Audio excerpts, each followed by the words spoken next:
So the last part of newspaper publishing, part 3,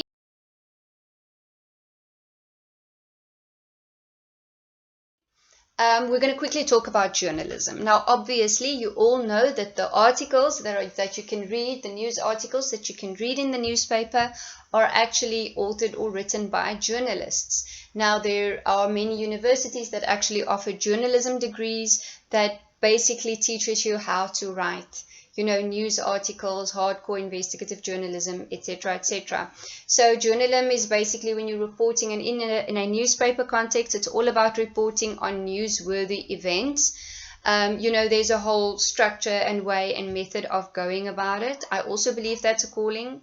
Because especially working in newspaper publishing, the turnaround times are absolutely crazy, especially for weekly and daily newspapers. The speed at which people need to generate stories, check data, verify it. Obviously, there's also then more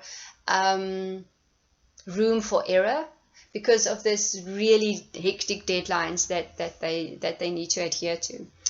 What's an important factor here is, we're not going to go into too much detail about that, but what is an important factor here is the relationship between government, state and media. Now, that has always been a contentious subject, especially in South Africa and any country where, politics usually are as interesting as ours, whereas where is the line, where do they actually draw the line between freedom of expression, publishing information that they think is in the public's interest, and going against government, especially if we think in South African, about South Africa and state capture and all the corruption and, all the things that are illegal, and the arms deal, and SARS and the Guptas, etc., etc., etc. If you think about all of these things and how upset the government has been with the media for reporting certain things, for leaking information,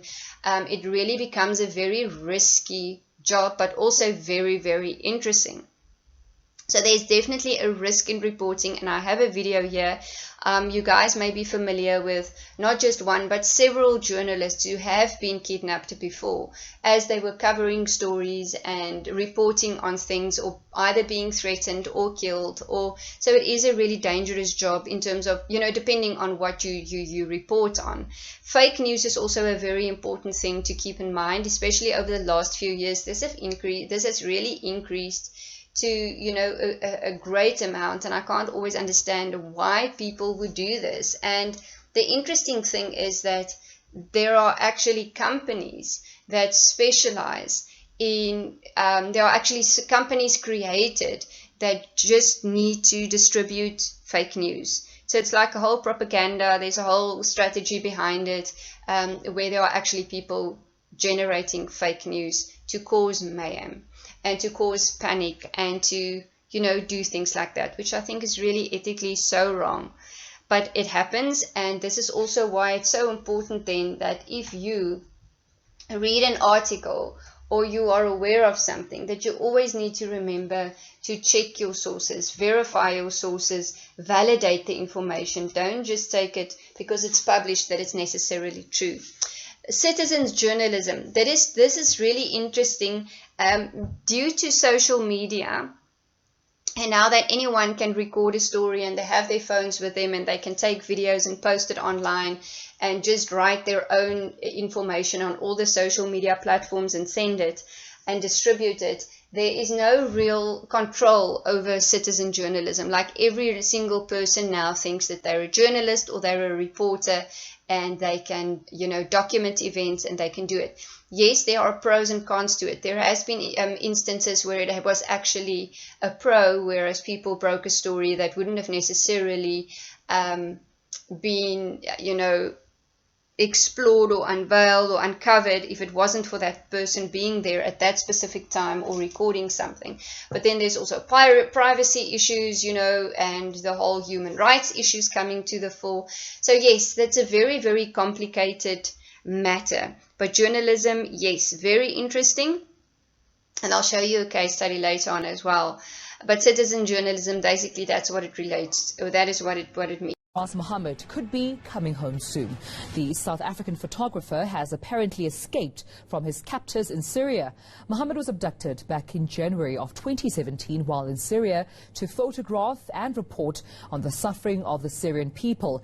Details around his escape are still unclear. But gift of the givers, Imtiaz Suleiman, joins us now from our Durban studios with an update. Thank you so much, Imtiaz, and welcome to the rundown. Let's firstly just clear up, some of the uncertainty around Shiraz Mohammed. Did he escape or was he freed? Good afternoon, Tumelo. He escaped. We got a call on Saturday afternoon from people who found Shiraz in inverted commas. And they said, look, we have this guy Shiraz Mohammed with us. We know that you guys were involved in the case. So we said, yes, that's true, but we're not involved anymore. But by the way, how did you get him? So they said he escaped. They gave us full details of where he went, how he went through the gullies, the back roads, how he avoided the main roads, how he landed up in the area. I can't give you the details of those areas for certain reasons. And he said, look, we found him and we decided we wanted to help him because we were very aware of him disappearing in Syria and because of the high publicity we had created around his disappearance since January 2017. And then I said, okay, if you don't mind, although we're not involved, we need to confirm that you indeed do have Shiraz and not somebody else. Right. Because many people have been taken hostage in Syria, and we need to pass it on to his family. And immediately they sent us a picture to say, this is the picture. And we said, yes, this is Shiraz Mohammed. No. And where is he now at this very moment, Imtiaz? Well, they called us back at 11 o'clock the same evening and sent us another picture and said, look, this picture is taken in the dark. We've handed him out. We've taken this picture just before we took him across the border. He is now in the hands of Turkish intelligence. And we can verify that from other sources on the ground. Again, I can't give details, but we already knew on Saturday through many sources that he was taken across to Turkish intelligence into safe hands, and that's the best thing they could do for him. Has the family been in contact with Shiraz since he escaped? I don't know. I'm not sure. I just sent a message to the family. On the same night when we got the two pictures, I sent the family the pictures to the family to say this is the information we have, that Shiraz is safe, he's out of the country, he's free, and that we're informing DIRCO about what has happened. And it is now, and of course I sent DIRCO to the Minister Pandor and Consular Services and other departments in DIRCO at midnight on Saturday, send them the messages, and it was up to DIRCO to then deal with the Turkish government to find out where exactly Shiraz is being held. But we know for sure he's with Turkish intelligence. Now, ENC has tried to get a hold of DIRCO to get confirmation about Shiraz's whereabouts, and they are not talking at this moment. But if you have made contact with DIRCO, have you received any response, any comment, any interaction whatsoever from the department as to perhaps the interaction with Shiraz or the Turkish authorities? Look, they could generally respond in that way. They will just tell you, thank you for the information, we are working on it, we will get in touch kind of issue. You don't get more details from DIRCO. That's how they always operate. But from my past experience, if you take Stephen McGowan and you take Yolandi Koki, they do what's necessary to be done. In the case of Yolandi Koki, when we informed them on 10 January 2014 that Yolandi is released, they did whatever was necessary, and on Monday, just 3 days later, Yolandi Koki was back home. In this case also, the Turkish government is very willing to send back any foreigners that come out of Syria for whatever reason, and it shouldn't be a problem to get those arrangements done very quickly. All they need to do is to arrange a travel document for Shiraz. His passport is probably destroyed, confiscated, or expired. He probably has no visa. Well, the visa expires after 1 month, obviously. So all they have to do is arrange papers from the South African embassy in Turkey, get him a flight, put him on a plane, and send him back home. This process shouldn't take more than 3 days. All right, then. Well, Imtiaz Suleiman from the Gift of the Givers, thank you so much for this update on Shiraz Mohammed, who was abducted, kidnapped in Syria, and now reports coming in that he has escaped and is in the hands of Turkish authorities. Well, let's come back home. All right, newspaper strategies for the future. So we're also looking at what happened in the past and what are we doing now. So for newspapers to go forward successfully, this has been suggested once again by that source, Greco, Albert Greco, and he basically says it's first of all very important to do a competitor analysis. See what your competitors are doing. benchmark. Benchmark means you're seeing what your competitors are doing, you're evaluating where are you at, comparing yourself with them, the good and the bad and the ugly, and seeing then where can I position myself. Because if you do your competitor analysis well, you can do the second step, which is called, then you develop a competitive marketing strategy. You know they don't do this or they don't do that, but I do this as a newspaper, and therefore you then develop a competitive marketing strategy. Because it's a cutthroat business, people. It's really a cutthroat business. You know, only the strongest actually survive, and the newspapers that really deliver the best news at the right time, in the right format, and it's targeting a very specific audience, and they know how to get to their audience. Those are the ones that really do well. If you think about US newspapers, the Wall Street Journal, New York Times, what is the other one? I wrote it down. Washington Post. Those are very, very important, and they have been around for many, many years. The USA Today as well is a very important one.